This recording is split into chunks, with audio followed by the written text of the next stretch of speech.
Hello, mumeze mute? Ikaze kuri Juju Vibe TV, nanjye meze neza, nizere ko namwe mumeze neza.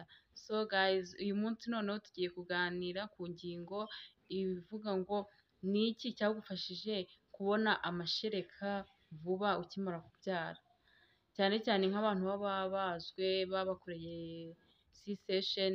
Nizere ko arimwe tugiye kuganira cyane kuko niyo experience nzi, kuko ari igihe umuntu abyara agahita abura amashereka. Ese ni iki cyagufashije?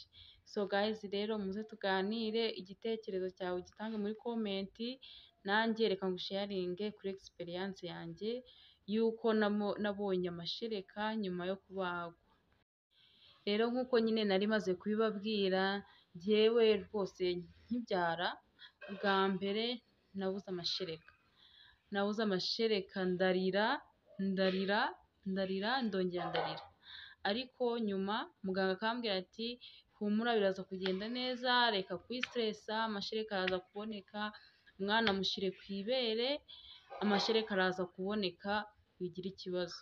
Ariko kubera agastress ko kubona umwana arira utari kumwonsa, naje kugira stress ntigeze ibura. Umwana yariraga ashonje, nanjye nkarira, bakambwira ati mushireho ku ibere akurure n'utwo tuzi, imoko ibikubabaza bwa mbere murabyumva, nabwo simbibashe pe.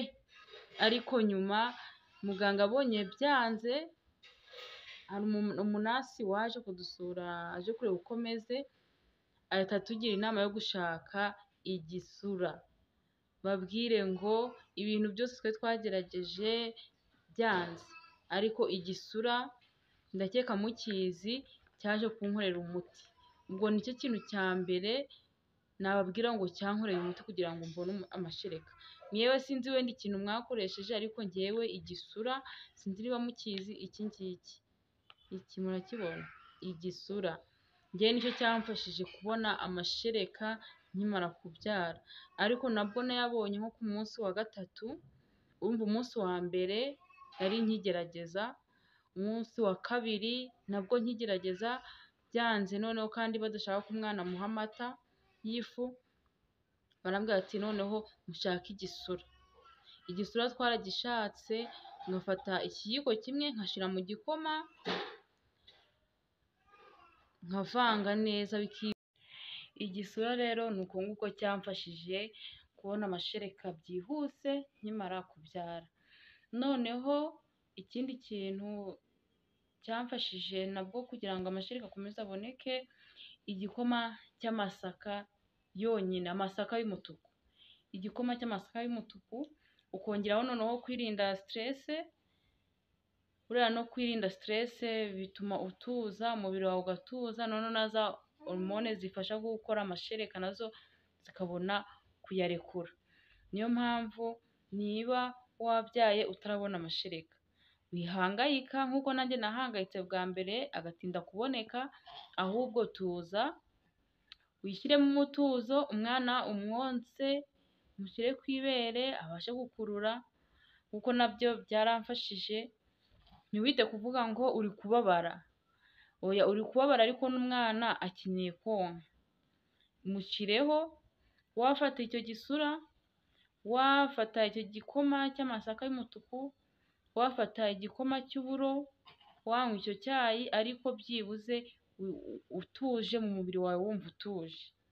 Nabyo birafasha cyane kugira ngo amashereka aboneke ukimara kubyara mu buryo bwihuse, utabanje guhangayika, cyangwa se ngo umwana nawe abanze yicwe n'inzara. So rero guys, ni ibyo nagira ngo mbasangize. Ubwo muri make nababwira ngo ikintu cyagufasha kubona amashereka mu buryo bwihuse ukimara kubyara, icya mbere ni igisura, igikoma cy'amasaka, kwirinda stress, igikoma cy'uburo. Ibyo bintu biragufasha kubona amashereka byihuse. Noneho ubundi iyo yabonetse nta kindi kibazo wongera kugira. Noneho warya ya sombe, wanywa amazi nayo ni meza ku muntu uri konsa, kuko umwana yonka ingano y'amazi ari mu bintu wafashe. urumva rero ntago ari ukuvuga ngo nubwo wenda bakubwira ngo niba uri ko wabyaye irya cyane nywa cyane tukabikora, ariko icya mbere icyo nabashije gusoma ni uko umwana akonsoma amazi ari muri bya bindi wariye. Niba uriye ibijumba ubwo arafata amazi ari mu bijumba wariye byonyine. Niyo mpamvu badukonseye kunywa cyane kurusha kurya.